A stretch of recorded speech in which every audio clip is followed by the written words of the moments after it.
conversávamos normalmente, né? Conversávamos normal. Isso é um ponto que eu quero que você se atente. No seu casamento, as conversas eram sobre o quê?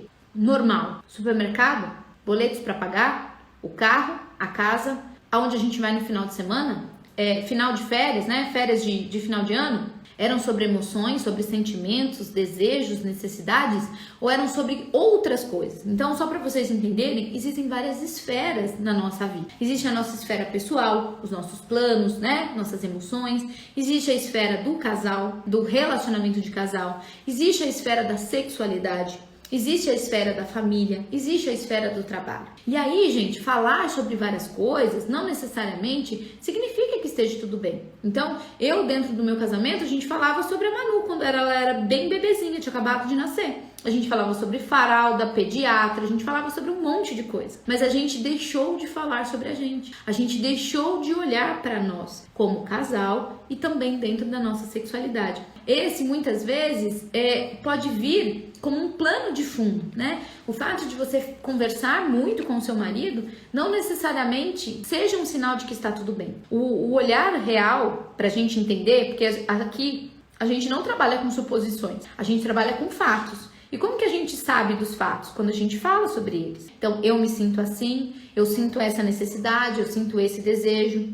Mas, para que eu consiga fazer isso com o outro, é claro que eu preciso estar muito bem resolvida comigo mesma. Porque muitas vezes você vai pro outro doida de vontade de fazer isso com o outro e aí você esquece que você ainda não tá pronta e não dá conta de receber o que ele vai te dizer. E aí o seu mundo desmorona 2 vezes, tá? Por isso que antes a gente precisa se tornar muito maior que a dor da traição, para depois fazer os nossos movimentos com o outro. Primeiro a gente precisa estar muito bem resolvida com a gente mesma, com a nossa história, com a nossa dor e com tudo isso, tá? Para que depois eu consiga dar conta de fazer isso com o outro. Olhar, compartilhar, dividir e discutir isso com o outro, tá bom? Ele dizia que me amava o tempo todo e por isso que ela não desconfiava, né? Da traição. E aqui, gente, a gente precisa ir para um lugar que é aquela bendita crença. Quem ama não trai. Então, se ele está dizendo que me ama, logo ele não está me traindo. Então, esse caso, né, essa história vem para mostrar e para quebrar que essa crença ela não é real.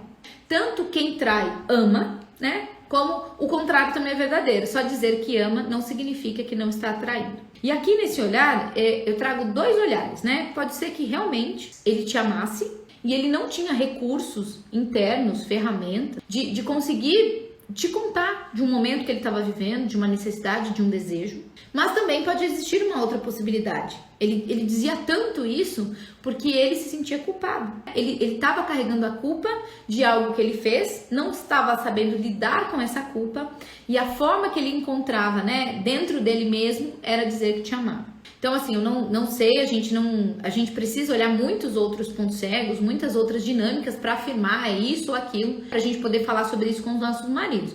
Mas, de antemão, por isso que eu sempre trago os dois olhares aqui. Então, gente, essa crença, quem ama não trai, ela não é real. E eu vejo isso aqui todos os dias. Eu vejo maridos dizendo o quanto amavam essas esposas. Porém, por falta de mudança, as mulheres não ouviam o que os maridos diziam. Enfim, tá? Eu não tô dizendo que tá certo, que tá errado. Mas eu tô dizendo que muitos casais se separam hoje não é por falta de amor. É por falta de conhecimento e por falta de ajuste, ok?